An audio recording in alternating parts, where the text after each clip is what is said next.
So hello and welcome to this Bizagi virtual event session.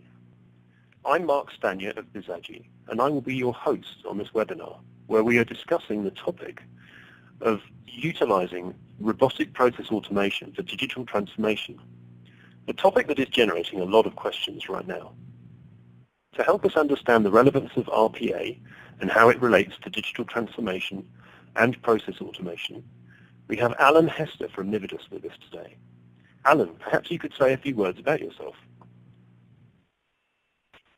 Sure, Mark, thank you. My name is Alan Hester, as Mark said, and I'm with a company called Nividus. We work closely with Bizagi, especially as it relates to services and robotic process automation. Okay, great. So, a quick look at the topics covered today in today's session. In a second, I will cover off a few words on who Bizagi are for those who are not familiar with our company and credentials. However, the meat of today's webinar will be delivered by Alan, who will present the hows and whys of robotic process automation. The key takeaway from today will be to help you understand what RPA is, where it can be most effectively utilized, and importantly, where RPA and BPM complement each other. We will leave time at the end to answer any burning questions you might have, so please post your questions through the session and we will endeavor to answer them at the end. So just a little on Bizagi. Bizagi is a digital process automation company. We enable customers through our platform to realize their digital transformation goals by focusing on their operation and how this can be digitized to reduce costs, grow revenue streams, and help mitigate risk. We have been in existence for 15 years, and over that time built up some strong and long-established relationships across the globe and across an array of industries. We have helped established brands reimagine their operations so that they can compete in the digital era. Our approach is underpinned by partnerships that help manage change programs and technology implementations around the world. But on to today's session, and to help guide us through this, I'd like to pass over to Alan, who is the expert in this case.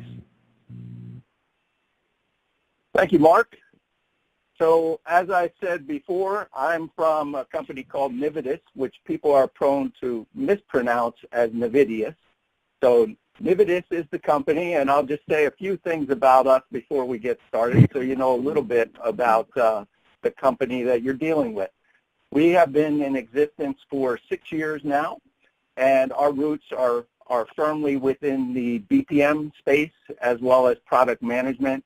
We have two founders that have come from Savion. They were original members of the team there and involved in developing the product as well as running that company.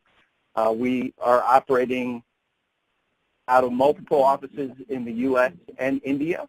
We have a pretty large team of engineers that are working on a wide range of customer projects as well as some R&D and product development.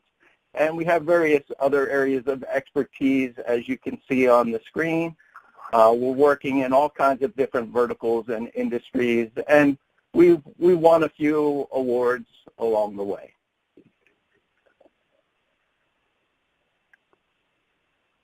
If someone could move me to the next slide, please. Thank you. So what we're going to talk about today is something that's familiar to everyone out there.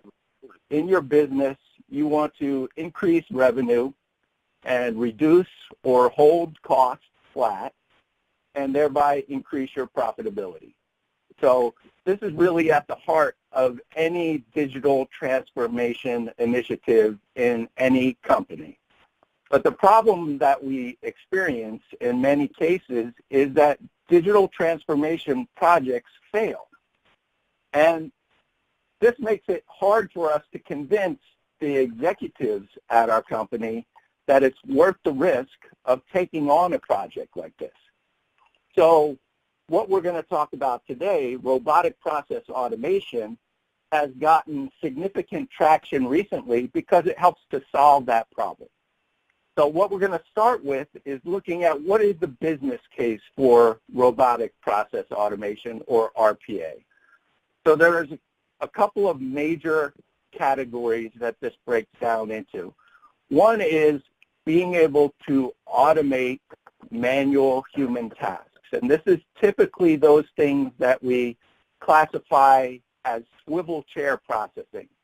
So these are tasks that a human is doing at their desk, and usually the reason why it's called swivel chair processing, they're operating from one system to another. They're taking a piece of information that they get out of one system, putting it into another system, and vice versa. And in many cases, I'm sure you can think through scenarios in your own company where people are doing this, and those interactions can be very complicated, where they're dealing with lots of different systems, lots of cutting and pasting.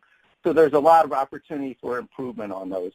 By implementing a robot doing that work, it becomes faster to execute those actions. It can be executed more accurately, especially given large volumes of work to be done. There can be better productivity because a robot doesn't require any breaks as a human does. And there's also better scalability. And all of this can lead to a greater employee satisfaction, and it can also be something that is relatively fast to implement. The other area where people are using RPA quite successfully is cases where there are needs to integrate with complex or older legacy systems. In many cases, these kinds of systems have no API or an API that's not well documented, and there's no easy way to integrate with these systems often. So RPA allows that integration to be done at the UI level. Another area where RPA can really shine for companies is in audit and regulatory compliance, because it adds a paper trail to everything that's being done, which also gives the added benefit of better management and executive visibility into the processes. Next slide, please. Okay, so now we're going to look at what kinds of projects are a good fit for RPA.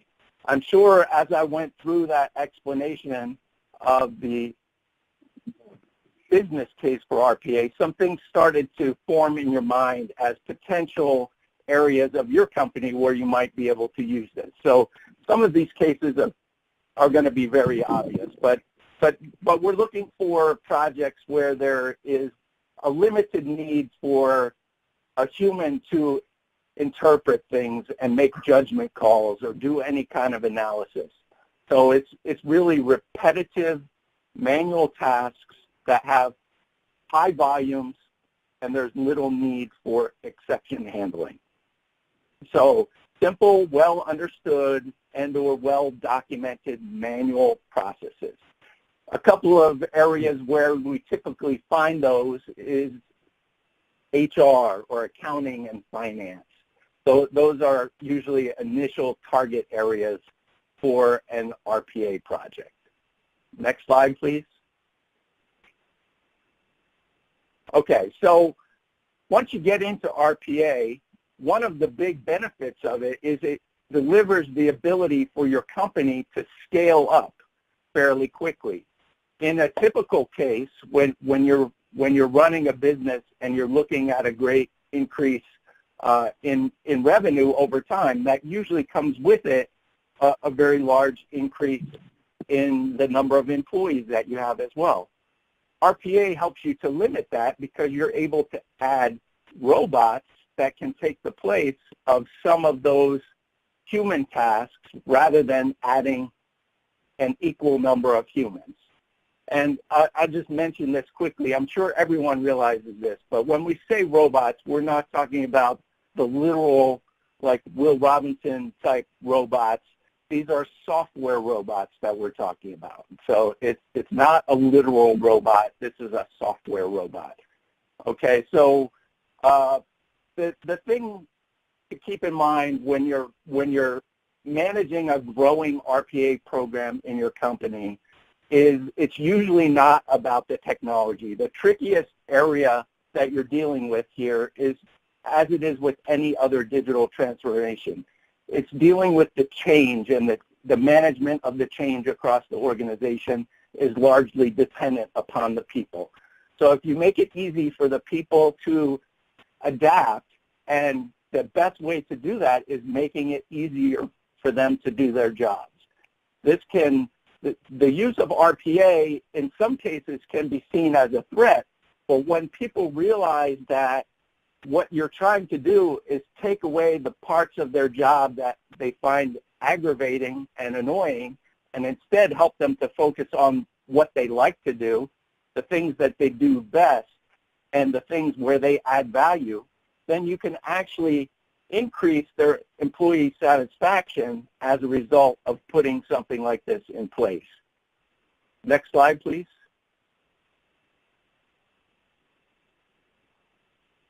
Okay, so now we're going to talk a little bit about how RPA works together with BPM. I think there are many companies out there that are talking about RPA more as an alternative to BPM. And there might be some good reasons for thinking about it that way, but in our view, RPA is really a step to BPM because the combination of the two is where you get the best value. You're able to leverage all of the advantages that the systems bring together, and they're also able to work off of each other. And so what I mean by that is that within RPA, you're able to automate the repetitive and manual system tasks. You can overcome those difficult legacy integrations that we talked about, and you can also offer the ability to phase those things out over time and replace them with full integrations when that time is appropriate. So what I mean by that is, and we'll go through an example of this where this is more clear, but what I mean by that is if you look at your business process as a block-by-block, step-by-step, each of those blocks are some sort of task, right? And when you first start implementing RPA, you might choose to make one of those tasks robotic initially, but then over time, because there is an easy integration point available, you might choose to move that to a full BPM integration, which could offer greater advantages over time. And so the flexibility that you have using Bizagi and Nividus RPA together is that you don't have to make a lot of those decisions up front. You can make those decisions as you start implementing.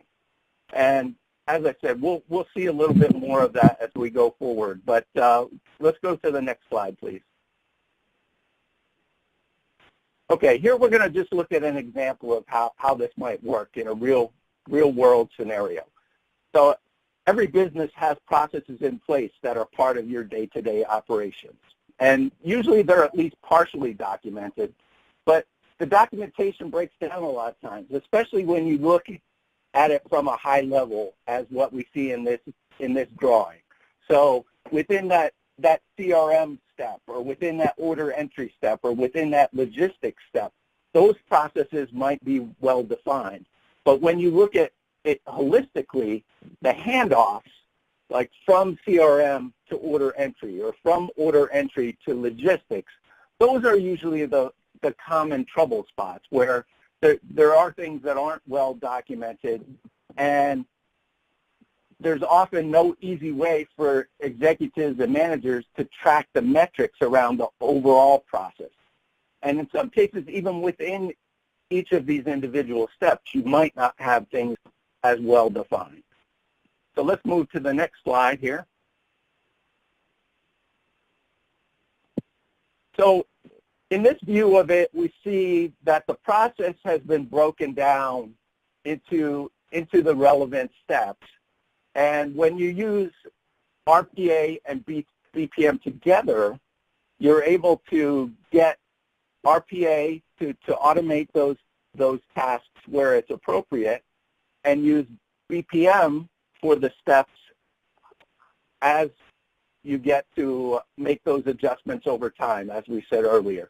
So initially, we usually talk about the low-hanging fruit, right? So the way a lot of people use RPA is as a mechanism for being able to prove the viability of a full BPM or digital transformation initiative within their company, right? Because they can pick out the low-hanging fruit and implement these steps in an automated fashion using RPA and show a quick ROI with very little upfront investment and on a fast timeline.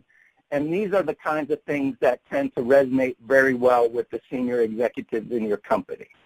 And once you do that and you get their buy-in and they see the vision for where you're going, then it's easier to make those investments further down the road to take each of those steps and blow it out into a more full integration using more of your BPM features where you're able to add enhancements like sophisticated notifications and alert and escalations and a lot of things that maybe you don't get as much with RPA itself, but you can get when you combine the two. So now we don't have time for a full demo of the product because we're trying to get you out of this quickly, but if we move to the next slide, I'm going to give you some idea of what this looks like in the real world, how you can combine Nivitas RPA with Bizaji to deliver these kinds of advantages to your company. And we're not going to go into any architectural details or anything like that, but what I will say is if any of you are the more technical types and you're interested in that kind of level of detail, we'd certainly be happy to set up additional sessions with you after this where we can go into those kinds of details as well as doing a full product demo if that's what you're interested in. So let's step through this. I think there are two more things that will get added on to this particular slide. So if we could go forward two more and just stop there. I think what this is showing you is that when you have your process built out in Bizaji, this gives you the opportunity to designate individual steps that will be completed by the robots rather than by a human or any other kind of interaction or adapter. So the key thing in this is that you are able to use the BPM work portal as your single source for management of and monitoring of all of your BPM and RPA that you have going on. So let's move to the next slide. And what we have here is just some images that will give you an idea of what this looks like from the standpoint of execution and reporting. And if we step forward two more on this one as well, we'll see some additional overlays. And you can see that, that what we have here is things like the ability to have centralized dashboards and detailed analytics and some real-time reporting. And all of these things are available to you when you start implementing an RPA because you're taking those processes that used to be manual and more ad hoc, and you're systematizing them.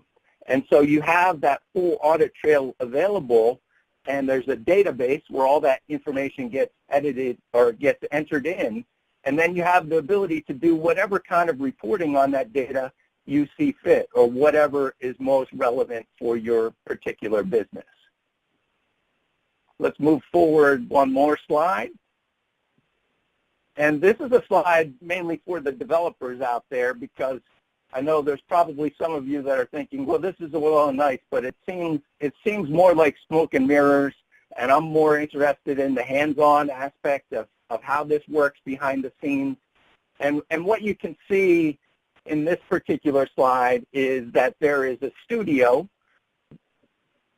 that's used to create the automations and allows for easy configuration of the automation processes and allows you to create reusable functions and processes. And most importantly, this is all very extensible. So you are able to add custom libraries for any non-standard interfaces. Like one of the things that you see there is a DOS or a text terminal window. So support of those kinds of user interfaces is automatic within RPA because, as I said earlier, if a human can do the particular action, then a robot can do that action as well. And that's one of the beauties of this and why a lot of people are really interested in it, because there are so many systems out there where people know how it works as they're doing their job, but there is not enough institutional knowledge documented to describe what's happening behind the scenes of that application. So when you try to do those kinds of integrations, they tend to be very costly and very time-consuming. So using RPA as a quick fix for getting those level of integrations done is often a win-win. So really, this is, I know we kind of breezed through this fairly quickly today, but as I said, we're happy to go through this in more detail if you want to set up a separate session to do that. But really, that's all I had prepared for you today, and now we'll just use some time to take some questions that hopefully we can provide answers for. Brilliant. Thank you, Alan. I really appreciate your time there. So now it's time for our Q&A session, which hopefully is the most valuable part of our session today. So if you haven't submitted your questions, then please do so now. So let me ask the first question. So Alan, we've had a question in from someone here, which is, how do RPA systems collect data from the legacy systems they integrate with? Okay, that's a common question, and I could see based on what we went through today that we didn't provide any clear answer to that. And it really depends on the systems that you're using that need to be integrated with. So for systems that are using some kind of web-based platform, web forms, or even desktop applications, or anything where you're dealing with a structured document or a structured data source, all of those cases are generally pretty easy, right? So it's easy to grab the information from a window of an application or from a field in a web form because you can grab the text itself. But the cases that are trickier are what if the data that you want is in a PDF, or what if it's in one of these legacy systems that we only have a text terminal interface?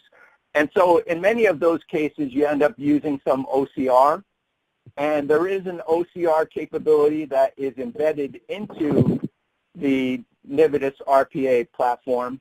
But I noticed that one of our other questions is related to usage of your own OCR solution if you already have one, and that is something that is also supported. So the solution is very modular, and if there's any of the pieces of the system that you would like to use your own version rather than what's built in, it's very easy to swap those out, and OCR is one of those pieces.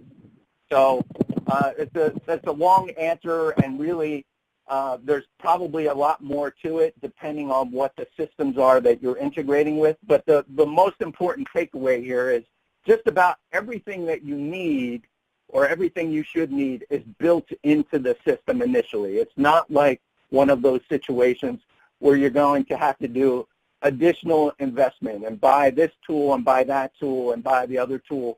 Everything you need should already be there for you.